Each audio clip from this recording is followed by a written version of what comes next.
Tom, thank you. It's something that a lot of new parents try to avoid, spanking or hitting their children, but it's actually more common than you might think, especially right out in public where everyone can see. In a new study, researchers watch parents discipline their kids in public places like restaurants.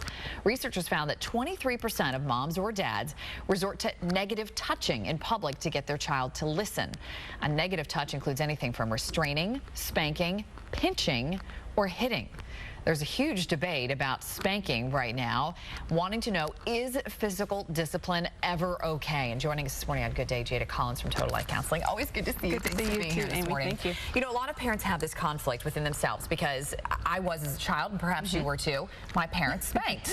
Right. And so you go back and you're like, well, gosh, I turned out okay. My parents spanked me. But then they're like, well, I don't want to be that parent. How do you resolve that conflict? It's very difficult to resolve the conflict because, you know, you love your children and you see them doing something wrong and your initial reaction is to respond. And one of the things I tell my parents is, if you're going to discipline your child, make sure that it's not out of anger or it's not you're reacting to something they're doing. If they don't know, they need to be educated. And in educating them, there are two different ways to do that. Like you just said, it's the negative touch, and then there's the positive touch, which is tickling and kindly encouraging, and that. So it's being able to distinguish what the child needs at that moment.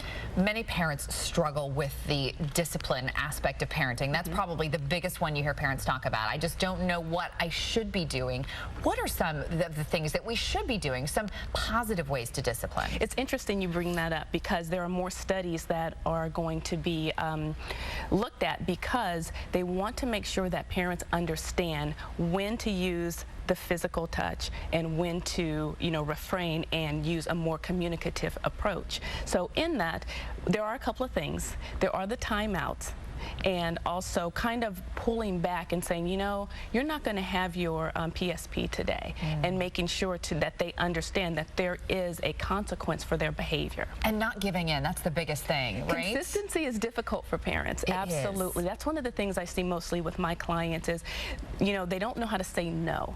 And drawing lines and, you know, setting and establishing firm boundaries is a challenge because you don't want your child to be mad at you oftentimes. So, yeah, it's being consistent in the discipline and making sure that they understand why you're disciplining them. And really, what's interesting too, I think, is the long-term ramifications of not instilling good discipline when they're kids, as far as the not, you know, learning to say no, learning to, you know, to sort of keep those promises, because if you don't, long-term, it's going to be a problem. Yeah, absolutely. Yeah, absolutely. And fluid boundaries will, they're not going to be good in the future. Once they become teenagers, one of the things I hear a lot of my teens say now is, well, they weren't trying to discipline me, you know, back then, and now all of a sudden they're trying to establish boundaries. But if you can get them early enough and establish firm boundaries, it'll definitely pay off in the future. And real quick question before I let you go, because this is one thing that's always bothered me. How early do you start disciplining? I see parents sometimes trying to discipline, you know, babies, and I think it's a baby, you know? The baby, they don't understand at that age. The developmental process hasn't taken place yet.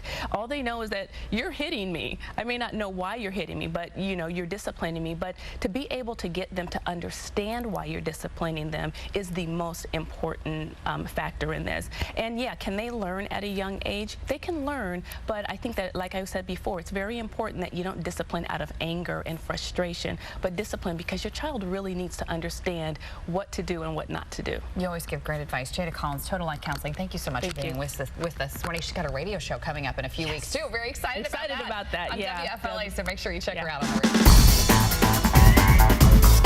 her.